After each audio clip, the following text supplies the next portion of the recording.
Today is a special day, and Be'ezrat Hashem, we just said Hoda'ah to Hashem, Nishmat Kol Chai, to thank Him for the release of many of our brothers, although unfortunately it's not even 10% of who is still captive. I don't think it's 10%. It's still, we're still waiting for a lot of Hamim, and Be'ezrat Hashem, we should be able to say Nishmat Kol Chai continuously and give a complete Shevach V'Hoda'ah to Borei Olam, that He is Matir Asurim. He is able and He's capable, of course, of releasing those in captivity without any problems. And B'ezrat Hashem, they all come home safely to their family and to their brothers and sisters in Eretz Israel. There's a Gemara in Masechet Berachot, in Daf Nun Daled Amud Bet, Nadav, the 54th page on the second side. The Gemara says, Tanu Abanan, our sages taught in the Braita, Arba'at tzrichim lehodot. 4 people must give gratitude and thanks to HaKadosh Baruch Hu. 1 is Choleh, someone who was sick, Veitrapa, and he was healed from his sickness. He has to give thanks to Hashem Yitbarach. The second is a person, is Yordei Hayam Ba'oniyot, someone who goes overseas in a boat, or he travels overseas and he returns to his home safely. He should give Hoda'ah to Hashem. Also Holchem Midbariyot, someone who travels in the desert and he arrives home safely, should also give thanks to Hashem. And the fourth and final one is those who are held in captivity, those who are imprisoned. Adam shenitza bebeit asurim, someone who's locked up in prison and he's released. There's actually a machloket amongst the poskim what type of prison that means. If a person is arrested for a DUI, driving under the influence, and he is put into jail, and they just hold him in a small cell. Not that it's any danger. Does he have to give thanks or not? It's a big machloket amongst the poskim. But to be in Gaza, there's no question in the world that definitely released from there has to give Hoda'ah Gemurah. That is the epitome of the description of the word being in Beit HaAsurim. It's not even a jail. It's being held in a bomb shelter, not a bomb shelter, in a bomb station where they release missiles from, as having them as your human shields, and putting them in hospitals and underground and in places who knows where they were or where they are. And therefore, obviously, they have to give Hoda'ah. But not only them, every single one of us has to give a great Hoda'ah to HaKadosh Baruch Hu. The Gemara brings many pesukim to prove. It's actually a mizmor, a beautiful mizmor in Tehillim, Mizmor Kuf Zayin, the 107th Psalms of Tehillim, where in that chapter, David HaMelech states endlessly, Yodu Adonai Hasdo v'nifleotav livnei Adam. Yodu Hashem, you should thank God, Hasdo, for His mercy, His kindness that He does with us. V'nifleotav livnei Adam. And the wonders that He does with human beings.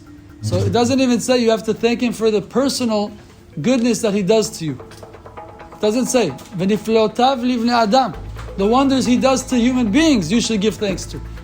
It should say, V'nifleotav elai. The wonders He does to me. It does not say that. The Gemara says, V'nifleotav livnei Adam, even to human beings. All the more so to our brothers and sisters who obviously we all feel like one, and thanks to them, unfortunately, it had to be through such a difficult tragedy, but we all feel united and we all tapped into the achdut of Klal Israel because of what happened to them. So definitely, and all the more so, we have to give a great hoda'ah for the niflot and the wonders of Borei Olam. These 4 people that the Gemara answered, that the Gemara quotes, has to say hoda'ah. It's actually referring to not just a regular hoda'ah, but it has halachic ramifications, and it requires them to bless what we know as Birkat HaGomel. The bracha that a person says when he travels, he flies, he goes overseas, and he arrives home safely, he says Birkat HaGomel. But really, prior to Birkat HaGomel, which is a rabbinical institution, it was instituted by our sages, like the Gemara just said, Tanu Rabbanan, our sages taught in the Braita. So it was already in the time of the Tanaim that this bracha was instituted, probably already at the time of Anshe Knesset HaGdolah. But prior to that, in the first temple, there was no Birkat HaGomel. The substitute, and not the substitute, really the original Birkat Hoda'ah was actually what was called Korban Todah. A Korban of thanks, of giving gratitude and thanks to Borei Olam. And in that Korban, There's an interesting halakha. It's actually pesukim mefurashim. They're explicit pesukim written in the Torah. But we should say this every morning. It's in the 28th page of the Kol Yaakov Siddur. Unfortunately, we all start at page 33 in Hodur. But it's somewhere there. We say HaTodah, the Korban of thanks, the El Nazir, and the Korban of the Nazir are Kadashim Kalim. They are known as a Kadashim Kalim, a specific type of Kadashim of Korbanot that were offered. Shechitatan v'chol makom ba'azara. This Korban would be offered anywhere in the Azara, in the courtyard of the Beit HaMikdash. V'daman ta'un sheteh matanot. And the blood of this Korban had to be offered in 2 times. She'en arba, which would really be 4. So it would be on the 2 corners of the altar, and have to splatter or sprinkle onto 2 sides in each one. So it was as if it was thrown on 4 sides of the walls. V'ne'echalim bechol ha'ir, you could eat it in all of Yerushalayim. You could take this meat of the Korban Todah out of the walls of Yerushalayim, out of the gates, and you could eat it as long as you're within Yerushalayim. Lechol adam, you don't have to be a Kohen, you don't have to be a Levi. Unlike many Korbanot, any person, even if not the person who offered it, you're allowed to share this meat with any Jew in the world. That's interesting. This is not done by many of the Korbanot. This specific Korban Todah has a feature to it that you are allowed to share the meat, which is Kodesh. You can't eat it anywhere. You can't eat it in Tel Aviv or Petach Tikva, and definitely not in Laarets, out of Israel. But you could eat it anywhere in Yerushalayim, and you could go to your friend who's in Israel. You could go to a woman and give it to her, a family member, whoever you want. You choose. Come, I have Korban Todah. I want you to eat with me. But there are some limitations with this meat. They could eat bechol ma'achal. They could eat it with whatever, anything they want. You don't have to eat it specifically with bread. You want to put some harif, some schug on it, fadal. You want to add hummus, tchina, chip, salad. You have the shawarma guy and hummus akhla over there. Not hummus akhla. You go to shawarma shemesh, one of the good Yehudim over there in Yerushalayim, and they give you, what do you want? What can I put you in your lafa? And he could put you whatever you want. Many korbanot, it's strictly you have to eat the meat. You cannot add other things with it. Like Korban Pesach. You can't put it, you want to add some hummus, go home, my friend. You could have hummus tomorrow, but not with the Korban Pesach. With the Korban Todah, you could eat whatever you want. Enjoy. Just make sure you enjoy this meal. Interesting. Why is it that the Torah is being so lenient? Let anybody eat. It's not restricting you to who could eat it. It's not restricting you to what foods you could eat with it. You want to have a croissant with it? You want to put peanut butter on it? Go ahead. There's some people who have a very interesting palate. Enjoy. Eat it with whatever you want. Leyom v'layla. But there's one thing. You should know that you're limited on time. You have 1 night and 1 day. So 24 hours. You have 24 hours to do so. Habibi, go. You start the timer. But there's one interesting nuance to this mitzvah that is also unique specifically to Korban Todah. Till now we were talking about the Korban El Nazir also. The Korban of the Nazir, he also has the same halachic ramifications, but there's one unique difference that's only by Korban Todah. And what is that? There are 40 loaves of bread, some matzah, some hametz, that had to be eaten and offered with it. And they all have the same halachic qualifications. You have 24 hours to eat that. Do you know how many loaves of bread I eat in Shabbat meal? Myself, a challah, I eat, Baruch Hashem, it's me, my wife, and my daughter. We don't even finish 1 challah. So if you have to go through 40 halot and you have 24 hours to do that, and you're not allowed to come and take food and just burn it. It's Kodesh. You're not allowed to bring Kodesh and then just burn it on the altar. That's a waste. It's Kadashim. It's an Isur Torah to do that intentionally. So you know what that means? When you bring a Korban Todah, you have to make sure you have enough people there to finish 40 loaves of bread. What are you going to do with 40 loaves of bread? What's going on here? A block party is okay. It's more than that. It's a Yerushalayim party. The whole city of Yerushalayim, you have to activate your connections, put it on your WhatsApp groups, Instagram, social media, make a flyer. Rabotai, I'm having a Sudat Hodaya, and I need you. No, they'll make some good loaves of bread, Habibi. They go to Angel Bakery or to a good bakery, whichever one it was, and they make sure they get the best bread in town, a very nice fat loaf of bread. which means that you need 200 people. There was always like a misiba vibe because there was korban todah every day. So Right. that means that there was always these situations where someone needed to invite the entire area to come and enjoy and participate. Right, but there's one difference, and that's exactly where I'm getting to. Between every day-to-day event that happened. You're right, every day there were probably korban todah, but there's one unique difference about each one. The Netziv Mevolozhin, Rav Natan Tzvi Berlin from Volozhin, very, very holy Jew, he has a book called He'emek She'elah, He'emek Davar, and he writes a beautiful commentary on this pasuk in the Torah, in Sefer Vayikra.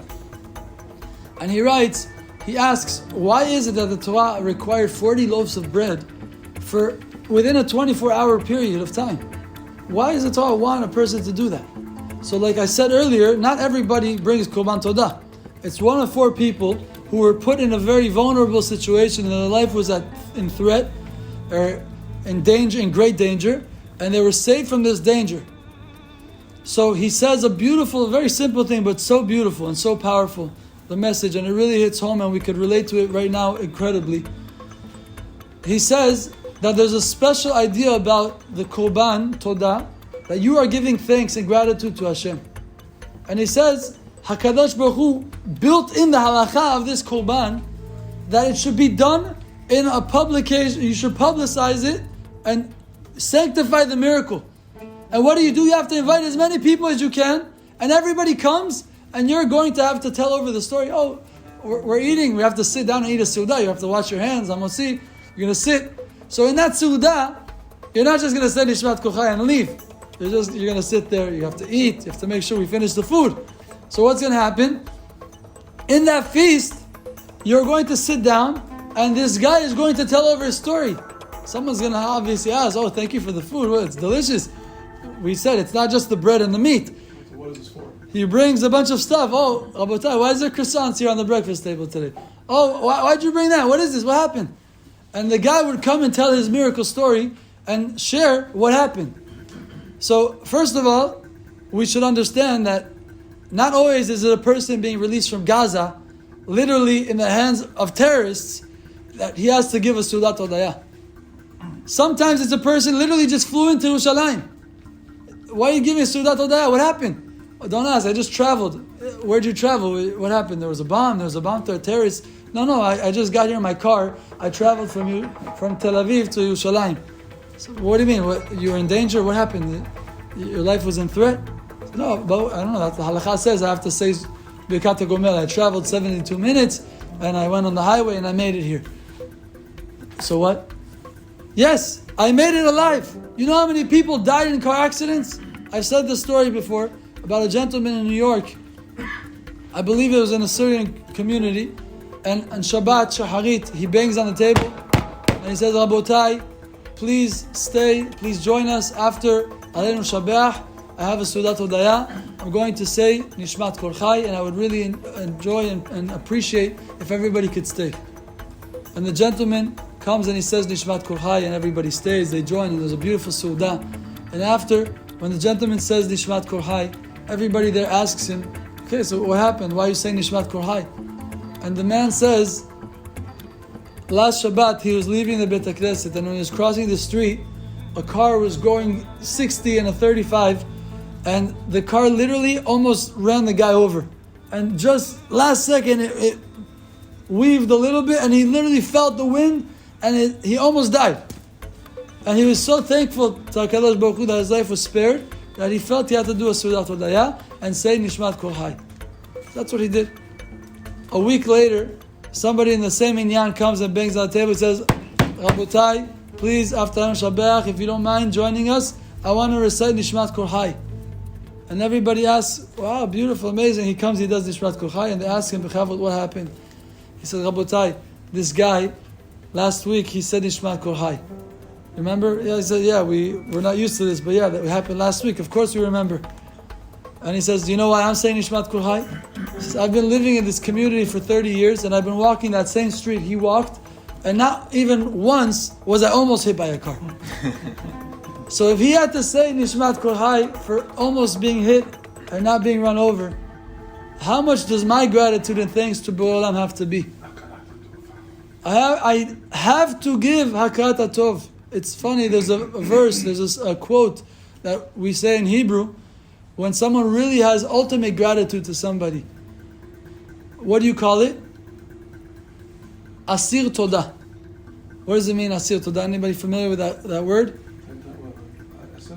No. Asir means I'm literally I'm imprisoned to you. That's how much I owe you. I'm indebted to you so greatly that I'm like you're a prisoner. That's how much gratitude I have towards you. So maybe today we could have a little new insight on these words, Asir Todah. We were not held in captivity.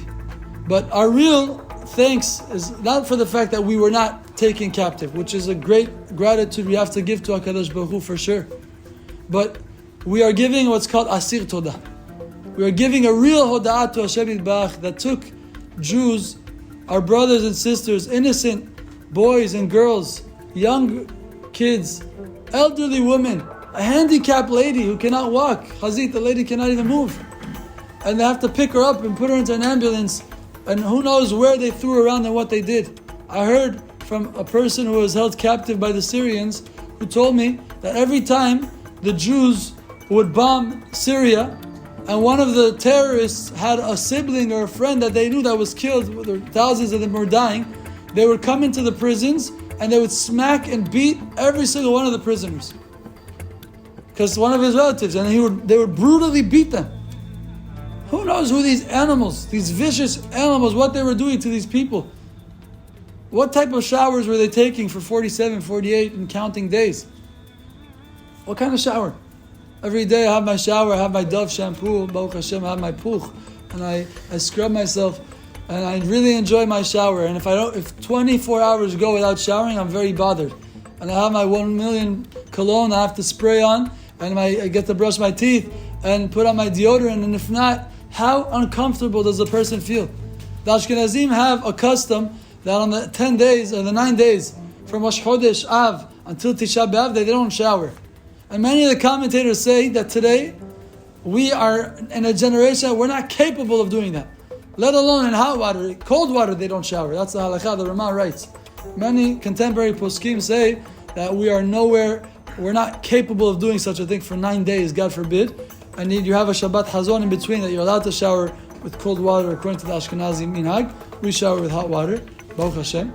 But you know what it is to go 1 day without showering? A week? 9 days without showering? You know what it is a month without showering? Without having deodorant, without having shampoo, without having a hug from somebody who loves you. What does that feel like? Not knowing what they're going to make the next minute. 100%. They don't know what the next day is going to look like. So we might be able to move on with our life, and we all feel that but we have to continue on with our life. But 100% we have a chiyuv deoraita at this moment.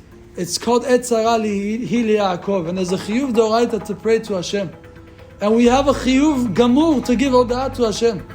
I said I'm going to say Nishmat Kol Chai. Someone asked me, why are you saying Nishmat Kol Chai? There's over 90% of the people are still in captive. I said, so what? Of course my heart is broken for them. Of course. Chas v'shalom, I'm not saying in any way, and don't take for a second that I'm saying, Baruch Hashem, we're done. Obviously not. It's a continuous battle. But who said we could continue our life and not give hoda'ah? We have a complete chiyuv. We are called Yehudim for the fact that we are modim. Yehuda is called Yehuda for the fact that Leah called him Apam Hodeh et Hashem. Now I must give gratitude to God. And yes, we are called Yehudim for that very reason. We are people who give thanks to Hashem, both in times of good, but also in the times of difficulty and darkness. The pasuk says in Tehillim that a person has to give thanks to Hashem in the Torah already. V'afta et Adonai Elohecha b'chol levavcha v'chol nafshecha v'chol me'odecha. The last Mishnah in Maseh Be'achot, towards the last chapter of Maseh Be'achot, the Mishnah says, what does it mean b'chol me'odecha? One pirush the Mishnah says, b'chol mamoncha. But another pirush the Mishnah brings, b'chol midah u'midah shehu moded lecha. In every given situation, Borei Olam puts you, heve modelo me'od. Give great, ultimate gratitude to Hashem Yitbarach, because everything He does to you is great. Even though it's difficult and it's hard to swallow, it's hard to bear, but you have to give thanks to Hashem Yitbarach. So therefore, we give ultimate gratitude and thanks to HaKadosh Baruch Hu to be able to take Jews, innocent Jews, who went through affliction and difficulty and tragedy that we cannot begin to comprehend what they were faced, what they struggled and what they lived through, and what they're still living through. And the battle just began for these people. The mental issues that they have and they're faced with right now, especially those who don't have parents to come home to. We don't understand, there's so many pieces to the puzzle that if 1 second we stop running in our life and we think with common sense, put yourself in their shoes for a second. Think about what these people are going with, what they're going through. I remember the first week, it was hard for me to go to sleep. But unfortunately now, it's hard for me to think about them. We live in a reality that if you don't stop and think for a second, then you just run on with the flow of life. And eventually, if you don't stop, you'll become one of those people who start screaming in the street, "Free Palestine!" Like the rest of the people in the world who are crazy majnunim. Because they don't stop to think. They don't have sechel. They don't have common sense, and they're not able to stop for a second and think. But if you stop for one moment and say, "Wait a second, my brothers are held in captivity. I have a chiyuv. I have an obligation to give hoda'at to HaKadosh Baruch Hu, to give ultimate thanks and gratitude to Borei Olam." So yes, we give thanks to Hashem Yitbarach. Chayav Adam leodot al ha'avar. A person must thank for the past. But our hearts are filled with sorrow and they're broken, and we pray and we beg HaKadosh Baruch Hu to have endless and continuous rachamim and mercy. And Be'ezrat Hashem, HaKadosh Baruch Hu should be Matir Asurim, all of them should return home safely, healthy, physically, and more importantly, mentally, Be'ezrat Hashem. And they should be Zochet to be Baalei Teshuvah Gemurim and have the complete hoda'ah and gratitude and understanding that Borei Olam is the one who released them, and that is the only one who gives us our strength and power. And they should be Chozeh B'Teshuvah Shlema and give great hoda'ah and gratitude to Hashem. Chazak u'Baruch Rabotai.